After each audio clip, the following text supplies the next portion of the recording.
ভাগ্যে কি আছে 2025-এ। রাশি সাপেক্ষে যদি আমি হিসেব করি তাহলে রাশির পঞ্চমপতি মঙ্গল এবং রাশির দশমপতি মঙ্গল এবং রাশির সপ্তম আর অষ্টম শনি, তার মানে 2024 পর্যন্ত কর্কট রাশি অনেক সাফার করলো এবং 2025-এর এপ্রিল পর্যন্ত সাফারিংসটা থাকবে। তারপর আস্তে আস্তে এই সাফারিংসটা কেটে যাচ্ছে, আস্তে আস্তে কাটছে। সবার আগে যেটা বলি যে কর্কট রাশির বাবাদের ক্ষেত্রে সমস্যা খুব মানে একটা বাড়বাড়ন্ত জায়গায় পৌঁছে গিয়েছিল। আমি দেখেছি কর্কট রাশির বাবাদের প্রায় ব্যাংক্রাফ্ট হয়ে যাওয়ার মতো একটা অবস্থা বা সম্পত্তি বেচে সংসার চালানোর মতো একটা অবস্থায় কর্কট রাশির বাবারা অনেকটাই চলে এসেছিলেন এবং যাদের যাদের ন্যাটাল চার্টে দশা অন্তর্দশা খুব খারাপ তারা তো প্রচণ্ডভাবে স্ট্রাগল করছেন এবং 2025-এর এপ্রিল পর্যন্ত এই স্ট্রাগল অব্যাহত। কিন্তু যখন 25-এর এপ্রিলটা পার হয়ে যাবে, যখন শনি 9th-কে কানেক্ট করে নেবে, আস্তে আস্তে কর্কট রাশির জাতক জাতিকাদের বাবাদের ফাইন্যান্সিয়াল সেগমেন্টে অনেক ইমপ্রুভমেন্ট আমরা দেখতে পাবো। এটা 1 নম্বর। রাশি সাপেক্ষে যেহেতু পঞ্চম আর দশম যেহেতু রাশির একদম রাশিতে এসে কানেক্ট করে থাকবে, তাহলে বুকের জায়গা থেকে সাবধান, হার্টের রোগ থেকে সাবধান, রক্তের জায়গা থেকে সাবধান, অস্ত্রোপচার থেকে সাবধান। আর শনি যেহেতু জলে চলে যাচ্ছে তার মানে পেটের জায়গা থেকে প্রবলেম থাকবে আর মেয়েদের গাইনোকোলজিক্যাল পার্ট থেকে প্রবলেম আসবে, মেয়েদের টিউমার, টিউমার, ইউট্রাস বাদ যাওয়া, এইরকম জায়গাগুলো 2025-এ কর্কট রাশির মেয়েরা অন্তত ভোগ করতে পারে। গোটা বছর, একদম গোটা বছর। তার কারণ দেখো, বৃহস্পতি রাশির দ্বাদশে বসে থাকবে, তার কারণ সেই বৃহস্পতিকে রাশির ষষ্ঠপতি, তার মানে ষষ্ঠপতি যখন দ্বাদশে থাকছে তার মানে রোগ, ঋণ, রিপু, জ্বালা, তার মানে রোগের জায়গাটা কিন্তু বাড়তে আরম্ভ করলো। এবং তার সাথে অ্যাড অন কি হলো, মঙ্গল দুর্বল থাকছে এবং রাশির পঞ্চম। আর একটা যেটা আমরা দেখতে পাচ্ছি যে কর্কট রাশির জাতক এবং জাতিকাদের জন্য 2025-এ মেন্টাল কোনো ট্রমা আসতে পারে বা মানসিক ভারসাম্য নষ্ট হয়ে যেতে পারে, সেরকম জায়গা কিন্তু আমরা দেখতে পাচ্ছি।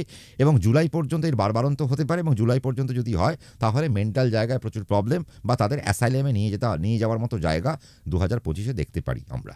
কর্কট রাশির ক্ষেত্রে এবার যেগুলো হচ্ছে, কর্কট রাশি প্রচণ্ড পরিমাণে আটকে গিয়েছিল, কোনো দিক থেকে তার ইমপ্রুভমেন্ট হচ্ছিল না। ফাইন্যান্সিয়ালি ইমপ্রুভমেন্ট হচ্ছে না, এডুকেশনাল ক্ষেত্রে ইমপ্রুভমেন্ট হচ্ছে, ব্যবসার ক্ষেত্রে কোনো ইমপ্রুভমেন্ট আমরা দেখতে পাচ্ছি না, চাকরির ক্ষেত্রে কোনো ইমপ্রুভমেন্ট আমরা পাচ্ছিলাম না।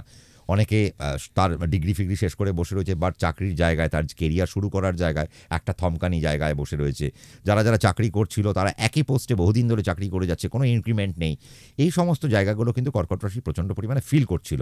বাট এবার আমরা দেখব আফটার এপ্রিল এই জায়গাগুলো অনেক পরিবর্তন হচ্ছে, তাদের ভাগ্যের জায়গায় অনেক পরিবর্তন হচ্ছে। এবার তারা যে কর্মগুলো করবে সেই কর্মের জায়গায় তারা একটা প্রতিষ্ঠা পাবে এবং প্রতিষ্ঠাজনিত জায়গা থেকে তারা একটা ফিনান্সিয়াল বেনিফিট তারা আরামসে পাবে। এবং আমরা দেখব রেস্ট অফ দ্য ইয়ার, আমরা যদি বছরের শেষটাকে আমরা যদি দেখি তাহলে কর্কট রাশি বাজিমাত করে দেবে। আমরা যতটা শুরুটা খুব খারাপ করলাম কর্কট রাশির, একটা খুব মেলানকলিক শুরু করেছি, বাট আমরা কিন্তু দেখব লাস্টে গিয়ে এটা একটা দারুণ একটা এনজয়মেন্টের জায়গা দিয়ে তারা 2025-কে বাই বাই বলছে। তার কারণ আমি দেখছি after August, September, October, November, December, এই 4টে মাস কর্কট রাশির জন্য একটা ভ্যালিড প্ল্যাটফর্ম এবং এই প্ল্যাটফর্মে দাঁড়িয়ে তারা সার্ভিস লাইফ থেকে তারা ইনক্রিমেন্ট পাবে, ব্যবসার থেকে তারা ইনক্রিমেন্ট পাবে, তারা এডুকেশনের জায়গা থেকে ইনক্রিমেন্ট পাবে, বিদেশের কিছু সুযোগ সুবিধা পাবে, অনসাইটের এনজয়মেন্টগুলো করতে পারবে, অনসাইটে বসবাসের জায়গাগুলো খুলবে। যারা বিদেশে পড়তে যাওয়ার জন্য অনেকদিন ধরে উদ্গ্রীব হয়ে বসেছিল, কোনোভাবেই হচ্ছিল না, তার কারণ শনি অষ্টমে বসেছিল আর 2.5 বছর ধরে তাদেরকে বাড়িতে বসিয়ে রেখেছে। এবার তারা বাইরে পড়াশুনো নিয়ে তারা কিন্তু বেরোতে পারে, কর্ম নিয়েতে কিন্তু আস্তে আস্তে এবার বাইরে বেরোনোর কিন্তু ক্ষেত্র আস্তে আস্তে তৈরি হচ্ছে। সবটাই জুন মাসের পর থেকে, মোটামুটিভাবে এপ্রিল মাসের পর থেকে এটা আমরা পাবো। আমরা বললাম লাস্ট 4 মাস ফ্যান্টাস্টিক একটা সিনারিও, একটা রোজি পিকচার আমরা দেখতে পাবো কর্কট রাশির জন্য। যাতে হাত দিচ্ছে সেটাই যেন একটা সোনা হয়ে যাচ্ছে এবং সেই জায়গা থেকে কর্কট রাশির একটা দারুণ একটা জায়গা। বাট কর্কট রাশির 2025-এর যারা মাধ্যমিক, উচ্চ মাধ্যমিক পরীক্ষার্থী তাদের জন্য সাবধানবাণী বা তাদের জন্য লাল সতর্কতা আমি দিয়ে রাখলাম।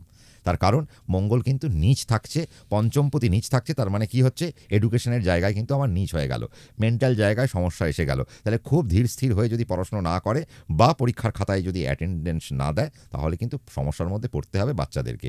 সেই জায়গা থেকে সাবধানতা অবলম্বন করাটা আমার মনে হয় কর্কট রাশির ছেলে মেয়েদের এখন থেকেই উঠে পড়ে লাগতে হবে। এবং তার বাবা মারা যদি চায় যে আমার বাচ্চাকে আমি বোর্ডিংয়ে রেখে পড়াশোনা করব, খুব বাচ্চা দুরন্ত হয়ে গেছে আর পারছি না বাড়িতে রেখে, তাহলে এই বছর থেকে যদি বোর্ডিংয়ে রেখে পড়াশোনা করা যায়, কোনো মিশনে রেখে যদি পড়াশোনা করা যায়, তাহলে তাদের জন্য একটা সুন্দর কেরিয়ার বা সুন্দর একটা জীবনশৈলী আমরা কিন্তু দেখতে পাবো। একটা সিস্টেমের মধ্যে আমাদেরকে কর্কট রাশিকে এখন পড়ে যেতে হবে। কর্কট রাশি যদি এখন সিস্টেমের মধ্যে চলে আসে তাহলে কর্কট রাশির উন্নতি আর উন্নতি, সর্বক্ষেত্রে উন্নতি কিন্তু কর্কট রাশি পেতেই চলেছে। এইবার যেটা দেখতে হবে কর্কট রাশির ক্ষেত্রে, যেটা সব থেকে বেশি সাবধানতা করতে হবে সেটা হচ্ছে ফাইন্যান্সিয়াল সেগমেন্ট।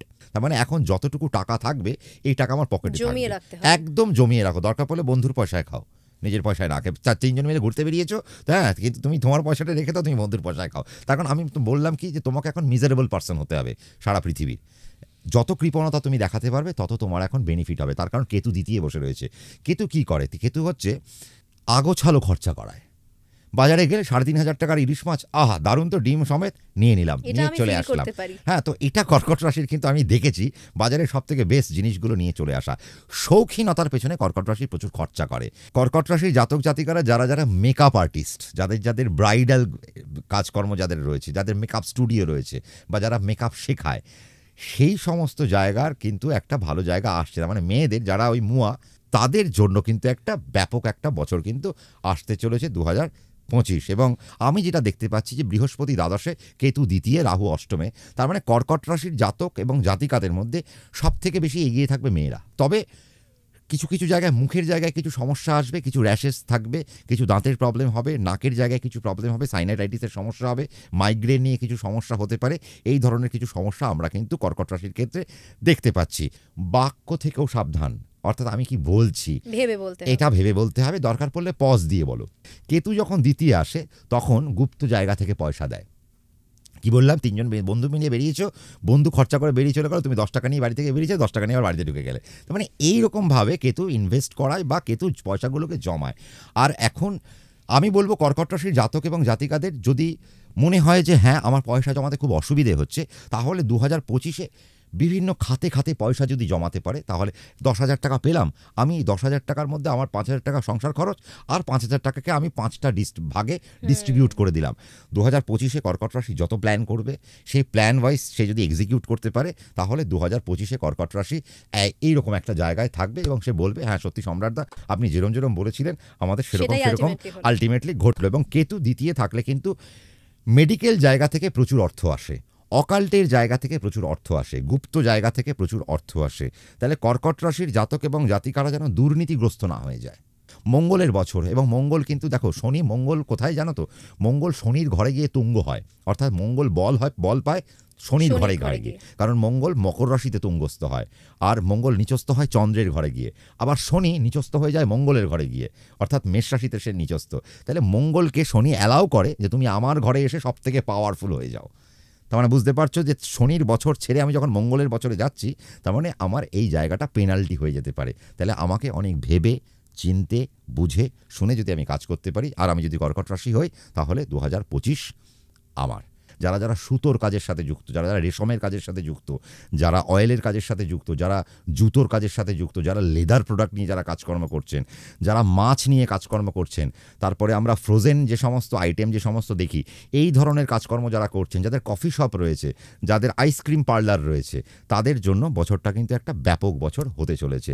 এবং যারা মেলায় মেলায় স্টল দেন, মেলায় মেলায় স্টল দিয়ে দিয়ে যাদের সংসার চলে, তাদের জন্য বছরটা কিন্তু একটা রিমার্কেবল বছর হতে চলেছে। যাদের খাবারের ব্যবসা, তাদের জন্য বছরটা কিন্তু একটা দারুণ। যাদের এলপিজি গ্যাসের ব্যবসা, যদি সে কর্কট রাশি হয়, তাহলে তার জন্য কিছু বড় জায়গা আসতে চলেছে। পাশাপাশি আমি রাহু যেখানে কানেক্ট করছে, তার পাশাপাশি আমরা দেখছি সোলার প্যানেল, সোলারের জায়গা থেকেও কিন্তু বিশাল জায়গা কিন্তু কর্কট রাশি পেতে চলেছে। এবং যত রকম নোংরা ব্যবসা আছে পৃথিবীতে, যত রকম নোংরা ব্যবসা আছে, এই নোংরা ব্যবসা থেকে কর্কট রাশি 2025-এ প্রচুর রোজগার করবে। আমি কি বললাম, দুর্নীতির জায়গা, তাহলে দুর্নীতির জায়গা থেকে কিন্তু প্রচুর ইনকামের একটা জায়গা আছে। বাট চুরি করা খুব ভালো যদি না ধরা পড়ো। এবং এবছর যারা গার্বেজের ব্যবসা করে তারা প্রচণ্ড ভালো কাজ করবে, যারা রিসাইকেলের কাজ করে তারা প্রচণ্ড ভালো কাজ করবে কর্কট রাশির জাতক এবং জাতিকারা। যাদের শিপিং ইন্ডাস্ট্রি রয়েছে, যারা জাহাজের কাজ করে, তাদের জন্য বছরটা ভীষণ ভালো একটা সিনারিও নিতে চলেছে। আর কর্কট রাশির জাতক জাতিকারা যারা যারা কেবিন ক্রু হতে চাইছে বা পাইলট হতে চাইছে, তারা 2025-এ একটা আলাদা রিমার্কেবল জায়গা কিন্তু পাবে। ফিনান্সিয়ালি কর্কট রাশি খুব সাউন্ড জায়গায় থাকবে, ব্যবসার জায়গায় খুব একটা সাউন্ড জায়গা আমরা পাচ্ছি। বাট যেটা হবে আস্তে আস্তে আস্তে আস্তে হবে। কর্কট রাশিকে যেটা করতে হবে, 2025টা প্রচণ্ড ধীরে ধীরে হাঁটতে হবে। যদি ধীরে ধীরে হাঁটা যায়, তাহলে তারা বছরের শেষে গিয়ে প্রচুর প্রফিট নিয়ে বেরিয়ে যাবে।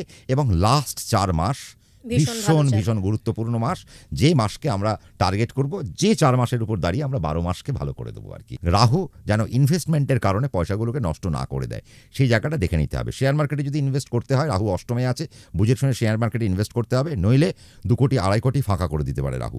এ কিন্তু বলে রাখলাম। তো কর্কট রাশির যারা শেয়ার মার্কেট নিয়ে যারা নিজের ভাগ্য পরীক্ষা করতে চাইছে, বা যারা শেয়ার মার্কেটকেই যারা কেরিয়ার ভাবছে, তাদের জন্য বছরটা খুব সিরিয়াস বছর। এবং আমার মনে হয় এই বছরটা প্রতি মাসে অ্যাস্ট্রোলজারের সাথে কনসাল্ট করতে করতে করতে করতে ইনভেস্ট করা ভালো। তাহলে ব্যাপারটা জমে যাবে। কারণ আমি জানবো কখন আমাকে দৌড়তে হবে আর কখন আমাকে দাঁড়াতে হবে। দেখো, অ্যাস্ট্রোলজারের কোনো কাজ নেই।